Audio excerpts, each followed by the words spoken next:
राष्ट्रवादी काँग्रेस शरदचंद्र पवार पक्षाचे राष्ट्रीय सरचिटणीस डॉक्टर जितेंद्र आव्हाड यांच्या मार्गदर्शनानुसार तसेच प्रदेशाध्यक्ष शशिकांत शिंदे यांच्या मान्यतेने जिल्हाध्यक्ष मनोज प्रधान यांनी कोकण आयुक्तांकडे 12 नगरसेवकांच्या गटाची स्थापना केली आहे।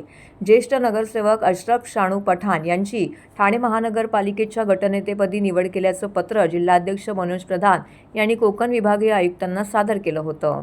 नुकत्याच झालेल्या ठाणे महानगरपालिकेच्या सार्वत्रिक निवडणुकीमध्ये राष्ट्रवादी काँग्रेस शरदचंद्र पवार पक्षाचे 12 नगरसेवक विजयी झाले आहेत।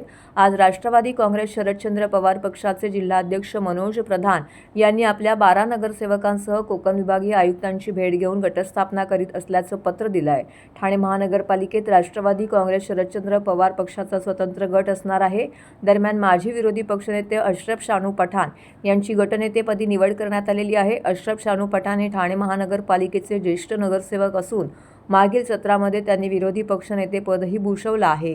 ते यंदा सलग प्रभाग क्रमांक 32 मधून तिसऱ्यांदा नगरसेवक झाले असून आपले पॅनल त्यांनी मोठ्या फरकाने जिंकलं आहे।